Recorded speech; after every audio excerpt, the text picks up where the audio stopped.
Slide number 2।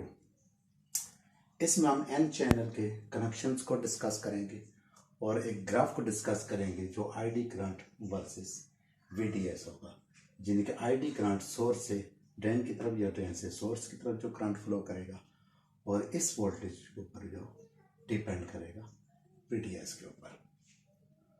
अच्छा, अब हम देख लेते हैं ये कनेक्शन कैसे हैं। ये एन चैनल है, ये सारा एन रीजन है और ये पी टाइप और ये पी टाइप।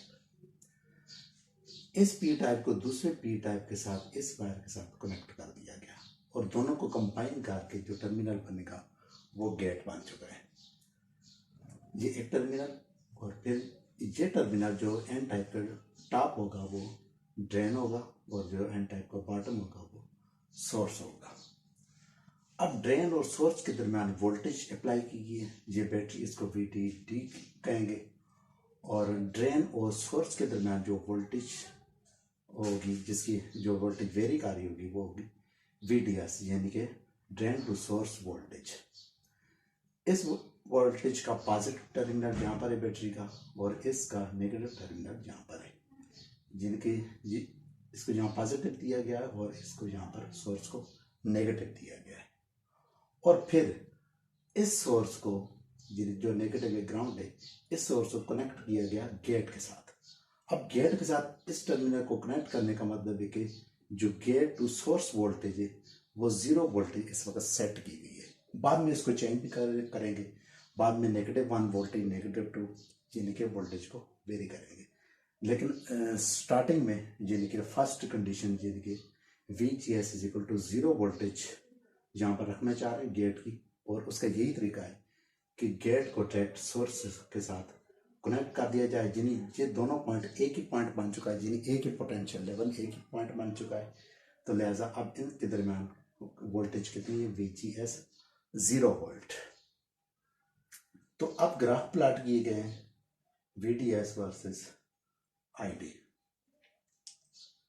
जिनके 0 वोल्टेज के ऊपर जो ग्राफ है VGS = 0 वोल्टेज, वो ये फर्स्ट ग्राफ है, ये वाला फॉर VGS = 0 वोल्ट। सिर्फ इस ग्राफ को इस वक्त हम देखेंगे।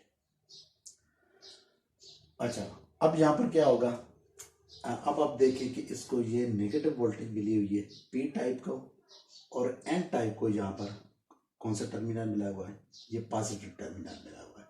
तो लिहाजा ये जो पी एन जंक्शन है यहाँ पर, ये क्या है, रिवर्स बायस बन रहा है। और ये पी एन जंक्शन यहाँ भी रिवर्स बायस मान रहा है, और यहाँ पर इतना रिवर्स बायस नहीं पा रहा, बल्कि यहाँ पर ये जो टर्मिनल एन जो कनेक्टेड है यहाँ से, और ये वही टर्मिनल इस पी को कनेक्टेड। यहाँ पर देखिए ज़्यादा रिवर्स बायस मान रहा है और यहाँ पर कम रिवर्स मान रहा है, यहाँ पर बायसिंग नहीं है, इसलिए डिप्लीशन रीजन यहाँ कम है, और यहाँ जब हम टॉप पे जाते जाएंगे डिप्लीशन रीजन क्या होगा, बढ़ता जाएगा।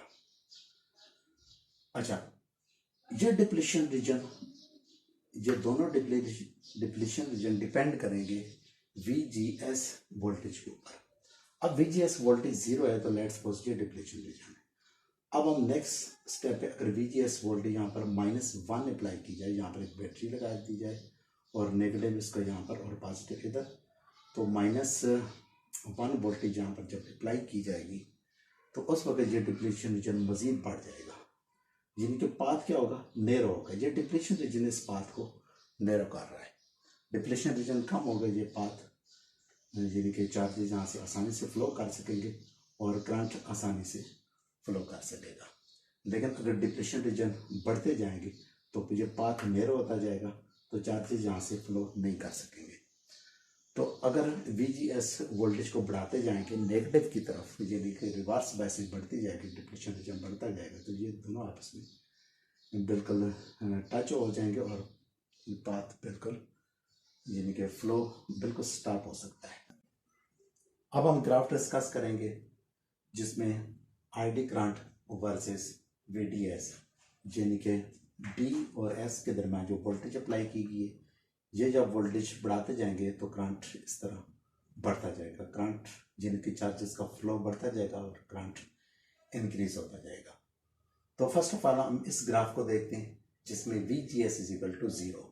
यानी कि ये कनेक्शन हमने कर दिए और VGS को हमने 0 सेट कर दिया है। अब 0 सेट करने का मतलब ये कि ये एक ख़ास पाथ बन चुका है, जितना भी बन चुका है ये एक लिमिटेड पाथ मिल चुका है चार्जेस को फ्लो करने के लिए। तो अब जैसे आप वोल्टेज को बढ़ाते जाएंगे VDS वोल्टेज को, इस तरह करंट बढ़ता जाएगा और ये जो रीजन होगा ये ओमिक रीजन कहलाता है, जिस तरह यानी कि लीनियरली वोल्टेज के साथ साथ करंट इंक्रीज करता जाएगा। अच्छा, अब इंक्रीज करने को कुछ लिमिट है, क्योंकि अब मजीद वोल्टेज बढ़ाते जाए, मजीद आगे इसलिए इंक्रीज नहीं कर रहा कि यहाँ पर जो इसको पाथ मिला हुआ है चार्जेस के फ्लो को वो कांस्टेंट मिला हुआ है, वो एक नैरो पाथ मिला हुआ है। तो अब मजीद करंट आगे नहीं बढ़ सकता, यानी कि वोल्टेज मजीद बढ़ाने से करंट क्या होगा, सेचुरेट हो चुका है, यानी करंट की वैल्यू कांस्टेंट हो जाएगी। अच्छा, फिर अब सेकंड ग्राफ को देखें जिसमें VGS is equal to -1 voltage. अब हमने यहाँ पर -1 वोल्टेज यहाँ पर अप्लाई कर दी है, यानी कि इसका मतलब ये कि गेट क्या होगा, मजीद नैरो हो जाएगा, यानी कि डिप्लीशन रीजन मजीद बढ़ जाएंगे दोनों तरफ और पाथ नैरो हो जाएगा, यानी कि अब गेट मजीद आपने क्या किया, क्लोज कर दिया, या दूसरे लफ्जों में वाल को मजीद टाइट कर दिया और पाथ नैरो हो चुका है। तो फिर करंट के वर्सेस जो वोल्टेज का ग्राफ होगा क्या होगा, वोल्टेज को बढ़ाते जाएंगे ये करंट स्टार्ट में बढ़ता जाएगा, लेकिन उसके बाद क्योंकि पाथ बहुत नैरो हो चुका है तो करंट बहुत ज़्यादा आगे इंक्रीज नहीं कर सकेगा बल्कि कांस्टेंट हो जाएगा। अच्छा, फिर अगर हम मजीद वोल्टेज को -2 वोल्ट कर देंगे, जिनके मजीद नेगेटिव वोल्टेज अप्लाई कर देंगे, डिप्लीशन रीजन मजीद बढ़ जाएगा और पाथ यहाँ पर मजीद नैरो हो जाएगा, जिस तरह हम वाल को मजीद टाइट कर देंगे पाथ नैरो हो जाएगा, तो यहाँ पर जिस जो वाटर का करंट होगा वो क्या होगा, कम हो जाएगा। तो इसी तरह इलेक्ट्रॉनिक करंट भी यहाँ क्या होगा, मजीद कम हो जाएगा नेगेटिव वोल्टेज इंक्रीज करने से VGS। फिर VGS को अगर -3 वोल्ट पे रखा जाए तो पाथ मजीद कम हो जाएगा, तो करंट ज़्यादा ऊपर नहीं जा सकेगा बल्कि यहाँ पर ही वो सेचुरेट हो जाएगा।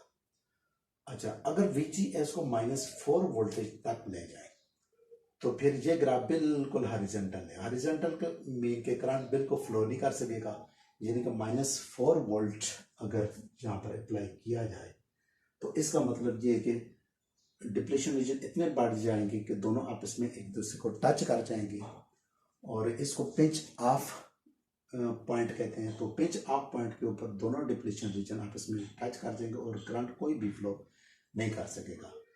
और इस ग्राफ के लिए, ये जो हॉरिजॉन्टल ग्राफ के लिए, इसके लिए पिंच ऑफ पॉइंट 0 होगा।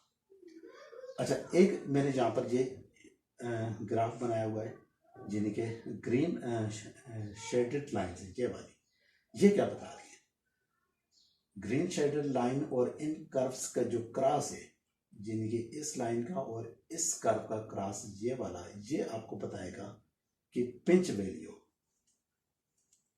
Value for VGS is equal to 0 volt. 0 volt graph के लिए पिंच वैल्यू ये होगी, यानी कि इसके बाद करंट क्या होगा, कांस्टेंट हो जाएगा। इस वोल्टेज तक करंट इंक्रीज करेगा और इसके बाद करंट कांस्टेंट हो जाएगा। और यहाँ पर दूसरे ग्राफ के लिए पिंच वैल्यू यहाँ पर हो जाएगी, यानी कि इसके बाद करंट कांस्टेंट हो जाएगा, यानी कि पाथ ज़्यादा नैरो हो जाएगा, करंट आगे इंक्रीज नहीं कर सकेगा, लेकिन इससे पहले वोल्टेज के साथ साथ करंट क्या इंक्रीज करता जा रहा है। इसी तरह पिंच वैल्यू जब VGS वोल्टेज को नेगेटिव की तरफ बढ़ाते जाएंगे तो उन ग्राफ की पिंच वैल्यू कम होती जाएगी। यानी अगर हम इस लास्ट ग्राफ को देखें जिसमें VGS is equal to -4 volt है तो इसकी पिंच वैल्यू 0 है, यानी कि -4 वोल्टेज के ऊपर ही पाथ बिल्कुल बंद हो जाएगा और इसमें कोई करंट भी फ्लो नहीं कर सकेगा। अच्छा, N चैनल और P चैनल की सिंबॉलिक रिप्रेजेंटेशन से इस तरह की जाएगी कि ये एरो का निशान इस तरफ होगा, इसका मतलब N चैनल है, और एरो का निशान आउटवर्ड होगा, इसका मतलब ये P चैनल है। गेट ड्रेन सोर्स ये सिंबॉलिक है, जिन्हें सिंबॉलिक रिप्रेजेंटेशन से N चैनल और P चैनल।